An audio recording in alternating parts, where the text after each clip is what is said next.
What's up, and welcome back to another episode of Keeping Up with the Commanders. I'm your host, Mason Kinnahan, and tonight I'm coming to you after Washington's 28-7 loss on Monday Night Football in Arrowhead against the Kansas City Chiefs. Washington falls to 3-5 on the season. The Chiefs improved to 5-3 on the year, and I believe this is their fifth straight win, if I get that correctly. Third straight win. They've won 5 of their last 6. A great run for Kansas City, but Washington seems to be going the other direction right now and so far this season. The Commanders came into this game without Jayden Daniels. Ultimately, though, they were tied at the half, and it wasn't enough. Washington was out-talented, and the Commanders ended up taking a pretty major loss in this one. Let's go to the first read now. This is going to be a little bit of a quicker episode today just because I've been pretty busy, and so this is going to be pretty quick. But still want to talk about this game. Mariota in this one was okay. He threw a couple of interceptions, but pretty much you just felt throughout this game, the offense wasn't really going to get it done. Early on, they had some success, but ultimately just not enough talent compared to how good Kansas City is, especially that front four getting pressure on Mariota throughout the night, and the front seven stopping the run as well was a huge factor for them. Defensively for Washington, out-talented again. Great start, couple of turnovers, couple of interceptions to start things off, one from Lattimore, one from B-Wags. But once more, the team is just not talented enough to compete against these top teams. And it was an issue last season. Washington got away with it, didn't really address it over the offseason, at least well enough. And ultimately now Washington is kind of stuck here in this situation where not only is the team not talented enough to compete against these big teams, these Chiefs, the Eagles, stuff like that. But the injuries as well played a pretty major role in Washington's demise as well. Let's go to the offense and start there. Again, no Jayden Daniels for the Washington Commanders. Marcus Mariota goes 21 of 30, 213 yards, a touchdown, 2 picks, 2 sacks for him. Not a great performance by any means. It was not good at all for Marcus Mariota. And there was a lot of pressure put on him just because Washington got down, especially in that second half. Washington was down, and it quickly, turned into kind of a shootout. I mean, you look at the drives for Kansas City in that second half, touchdown to start things off. 8 plays, 80 yards, 8 plays, 75 yards, 13 plays, 94 yards. The defense wasn't getting a stop. So it put Washington in a position where they had to throw it later on. And again, one interception comes in garbage time. But and then the other interception, of course, was the off of Deebo Samuel's head. But Mariota just doesn't give you that ability, that magic feel that Jayden Daniels has. And Washington's going to have to kind of accept it. Now, the offense, like I mentioned, was very one-sided. Washington could not run the football, a team that's been very good at running the football so far this season. They're the second best team in the league at rushing the ball. Marcus Mariota was your leading rusher in this one, and he had 8 carries for 28 yards. Bill Krosky-Merritt, 9 carries for 25. McNichols had 1 for 4. Rodriguez had 1, and Deebo had 1. Beyond that, I mean, like 20 carries for 60 yards. Are you kidding me?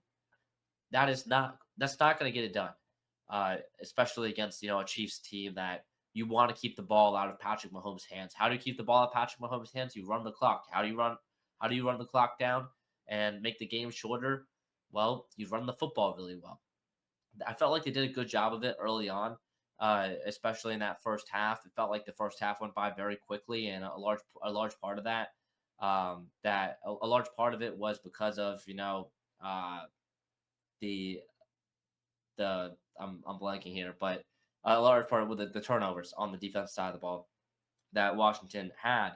But ultimately, it in the second half was pretty atrocious. It's pretty one-sided as well, just because they got down pretty quickly, and it's hard to keep up against a very good Chiefs offense, which really was firing on all cylinders. Beyond the 2 drives when Mahomes threw a couple of picks to start things off, the Chiefs were pretty much perfect. I mean, you look at the 2 interception drives after that, touchdown, end of half, touchdown, punt, end of game. and that punt drive still lasted 4.5 minutes. So the Chiefs did a great job of maintaining the ball once they were up, and ultimately, Washington didn't really have an answer for it. The receiving game, Jerry McNichols led the team in receiving yards, so that also shows that this receiving attack was not great. 5 catches for 64 yards for McNichols. Terry McLaurin was actually, I would say, more involved than I thought he would be for his first game back off of an injury. I feel like in the past, when Terry's coming off of an injury, you don't really see much of him. Which in this case, 3 catches, 54 yards, the touchdown, a great touchdown, toe tap on the sideline for Terry was beautiful. So really liked what I saw out of him. Luke McCaffrey in the first half got things going, but really wasn't targeted in the second half at all. John Bates had a big catch in that first half as well. It felt like, Washington's offense, especially the passing game, was marching down the field in the first half. A large majority of Washington's offense, I mean, you look at in the second half, 25-yard drive, 17-yard drive, 1-yard drive, 23-yard drive. They had, let me try and do some math here. 17 plus 23 is 40, 65, 66. They had 66 yards of total offense in the second half after having a good amount of offense in the first half. So not what you want to see out of Washington's offense. And Cliff Kingsbury, I mean, you can hate him all you want, but I think he does have a good bag of plays to go to. In this case, losing Letterman Tunsil was big. He was ruled out at halftime. We're going to have to check to see what the severity of that injury is. We're going to also have to take a look at Terry McLaurin. He exited the game with an injury. Now, I think it was more precautionary as he's still returning from his hamstring or quad injury that he's had to sit out for the last month or so. It seems precautionary, and it seems he'll be good to go for Sunday night, but that's also something to monitor. And, of course, Jayden Daniels, which it really seems to be up in the air if Daniels will be able to go against Sam Darnold and the Seahawks on Sunday Night Football next week. There's a lot of questions about injuries on the offensive side of the ball still, and I don't know if Debo was, full strength. He had 1 carry, but 3 catches for 11 yards on 6 targets. Unsure if he was full strength. He seemed to be a little off tonight. We've seen that Debo can play better. He can. We saw at the beginning of the season how good he really is, and he can still play up to that standard that he was playing at 2 or so years ago.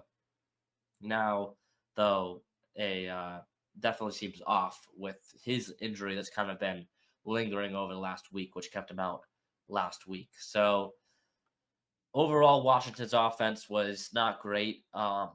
It really seemed to be lagging towards the end of the game. Now that it felt like you look at the time of possession, dominated by Kansas City, 34 minutes to 26 for Kansas City. They kind of dominated the time of possession, especially in the second half, and it showed. It showed in the offense for Washington. It showed that they couldn't really do that much. When you go, 5 plays, 6 plays, 3 plays, 6 plays on your final 4 drives, you barely have the ball. You barely can do anything with it. So even though there was a couple of opportunities early on, Mariota and Debo, you can blame it on whoever. A couple turnovers for Washington in their own right, a couple turnover on downs as well, and I mean that was pretty much it. That was pretty much wraps from there. So very disappointing game overall from Washington's offense. Let's go to the defense side of things now, because there were some things that I did like out of this defense, especially in that first half. Turning the ball over was huge against Patrick Mahomes. A couple of opportunities for Bobby Wagner and for Marshawn Lattimore. I thought the coverage on the first drive with Marshawn was amazing. Lattimore getting his first interception of the season and of his burgundy and gold career as well. So Lattimore, I thought, had a great play there with the interception. I mentioned the Wagner one was also pretty good, especially since, it looked like Kansas City was about to drive and score on both of those drives. Jacob Martin had a sack. I think Martin has been he had a couple sacks actually in this game. He's been, I would say, Washington's most underrated free agent signing so far in this one, just with a couple of sacks in this game. I believe, let me double check. He's up to 3.5 or maybe up to 5.5 now. Yeah, up to 5.5 or 4.5. Let me do the math here. 3.5. Up to 3.5 on the season. for him. I think Jacob Martin has been a great pass rusher in a limited role, or at least, the backup edge rusher role that he was put into heading into the season. Now, he's now the main edge rusher for Washington, so he doesn't really have a choice. He's kind of out there every play now, whether he likes it or not. Von Miller didn't really make any noise in this one. Meanwhile, this coverage was still pretty awful. Tyler Owens, Quan Martin, Sanders still was kind of getting beaten up. The corners, the linebackers as well. It was a pretty underwhelming performance after the first couple of drives for Washington's defense. They kind of, took their foot off the gas, it felt like. And it wasn't like they weren't trying as well. It really just felt like the talent wasn't there. And it's been an issue for Washington this entire season. They've had the opportunity to add to it over the offseason, and they tried, right? With Dietrich Wise, with Jacob Martin, with drafting Trey Amos, Javon Kinlaw. Ultimately, though, these signings aren't really moving the needle, or these signings aren't even playing at all due to injury. So it's just been a pretty treacherous year on the defensive side of the football for the Washington Commanders. And they did get a couple of turnovers, which is something that they've really lacked so far this season early on in this game. But ultimately, it was nowhere close to, being a reliable defense, which they haven't been this entire season so far. That's I don't know how much I can, hammer that point, but this defense has really, really struggled. And it really struggled last year too. They kind of had that good game against the Lions, right? But you still look at the explosive plays that they led up against that Detroit team. The one to Jameson Williams, the one to Sam Laporta, stuff like that. Jahmyr Gibbs had a couple of nice runs. It wasn't like they were perfect in that game either. I know they had a couple 3 interceptions on Jared Goff, which was great last year and helped them win the game. But when they weren't turning the ball over, they were letting up touchdowns. So this defense needed a massive retool or rehaul in terms of talent, and Adam Peters tried to add a lot more new talent. Ultimately, though, it hasn't really worked out, and Washington is now kind of stuck with what they've got. Now, I believe there's going to be a massive retool/rehaul again this offseason, and we'll have to wait and see how that kind of turns out. But early returns for Adam Peters and how he's wanted to retool this defense, which wasn't great under Ron Rivera either. It's not been great.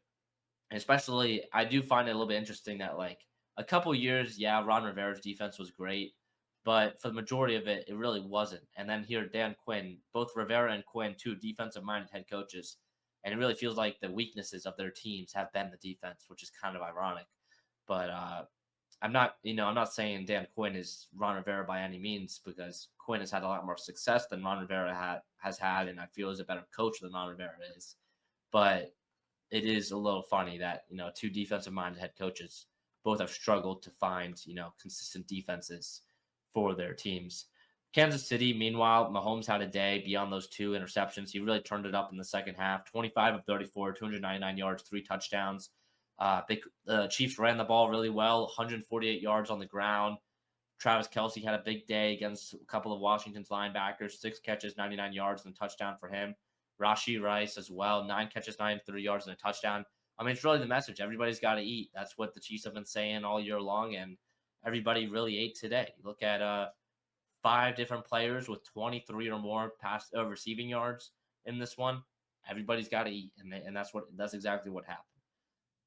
But let's keep on moving along here. Couple final notes before we get to the final thoughts here. Matthew Wright. Washington signed Matthew Wright. Pretty much it was like a hardship contract almost to the practice squad, elevated him 4 hours before kickoff. I don't know if his teammates knew who he was. He only had 1 extra point, which he did make. But it really seemed like in that first half, Washington really did not trust Wright with 50-plus yarders, which I found interesting. Matthew Wright in his career is not bad. Not bad at all. He is 56 of 64 from the field in his career. He's 7 of 11 from 50-plus, 15 of 18 from 40 to 49. His numbers over the last 5 years have not been terrible, but he has been on and played it for 10 different teams in this time, which is important, like a little, kind of crazy. His numbers haven't been terrible, but he's played for 10 teams. So that kind of shows who, I guess, how confident the special teams was in him. Didn't make him go for those 50+ yarders. They instead went for 2 a lot of the time, and didn't get it either of those. So that was kind of one last thing there. But ultimately for Washington, big questions got to start looming. What's kind of the where's this team heading is the big question. We've got the trade deadline after the Seahawks game, and I know there's some names on the trade block. You look at Noah Igbenogany. He seems to be the main guy for Washington on the trade block. He was a healthy and active tonight, and he's kind of seen less and less playing time for Washington. I wonder what the market looks like for him. I wonder what the market looks like for guys like Von Miller as well. Maybe a contender wants to trade for a guy like Miller. So there are a couple of veterans on this Washington team that could be traded in the next couple of weeks. Especially now, Washington is 3-5. We don't know the status of Jane Daniels moving forward. They've got the Seahawks on Sunday Night Football and the Lions on America's Game of the Week the next couple of weeks. Those are a tough couple of matchups before traveling to Spain to face off against the Dolphins at 9:30 a.m. In 3 weeks from now. So it doesn't really look like the schedule gets easier. You've got Seahawks, Lions. Now, for both of these games, they're at home, which is great. Next 3 games for Washington that are inside the States are all at home. Last couple for Washington have been on the road. So that is good for the Commanders, but still, Seahawks, Lions, Dolphins, Broncos is a very tough stretch coming up here for the Commanders. But that'll pretty much wrap up tonight's episode of Keeping Up with the Commanders. A little bit shorter. Side note, had my first flag football in a mural game of the season tonight. 2 picks for yours truly here. Ended up winning 24-0. Mercy ruled the other team. So big time stuff happening here on campus. But meanwhile, back in DC, things need to change. Something needs to change, and something needs to change quickly, because unless this Washington team is ready to pack it up for the season, they've got a tough stretch ahead if they want to have a shot at the playoffs. 2 games under 500 currently. But that'll pretty much wrap up tonight's episode of Keeping Up with the Commanders. I've been your host, Mason Kinnahan. See you guys in the next one. Peace.